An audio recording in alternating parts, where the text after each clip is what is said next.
26 नवंबर 1949। भारत के इतिहास में ये वो तारीख है जिस दिन संविधान सभा ने संविधान के प्रारूप को स्वीकार किया था, जिसे डॉक्टर B.R. अम्बेडकर की अध्यक्षता में ड्राफ्टिंग कमेटी ने तैयार किया था। इसी रूप में संविधान 26 जनवरी 1950 को लागू हुआ और भारत एक लोकतांत्रिक गणराज्य बना। हालांकि भारत का संविधान 26 नवंबर 1949 को ही अंगीकृत हुआ था।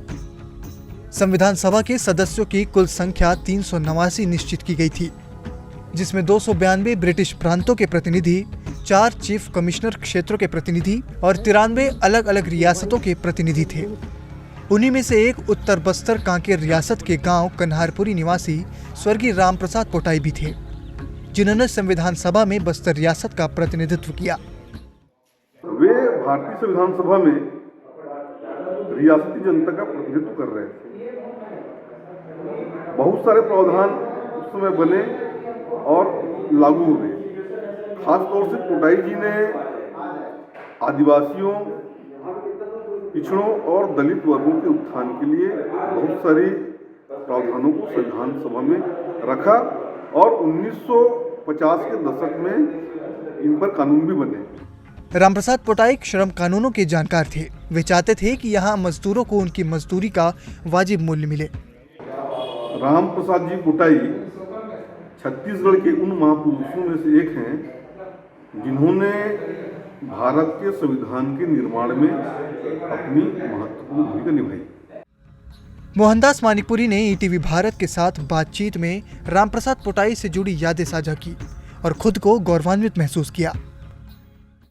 अब वो तो बाहर पढ़ने के लिए गए थे, इंग्लैंड से पढ़ कर के आए थे, ऐसा हमको बतलाते थे हमारे पिताजी वगैरह लोग। और जब वो विधानसभा सदस्य बन के आए तो हम स्कूल के जितने भी छात्र थे उनको पढ़ाई करके बस स्टैंड से हम लोग उनको लिवा करके लाए उनके घर तक के।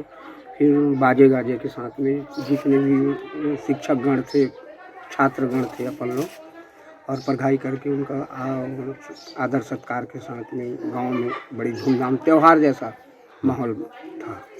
स्वर्गीय रामप्रसाद पोटाई ने अपने 42 साल के छोटे से जीवन काल में आदर्श विद्यार्थी, सामाजिक नेता, सफल वकील, विधायक, सांसद और संविधान सभा के सदस्य के रूप में कई बड़ी उपलब्धियां प्राप्त की।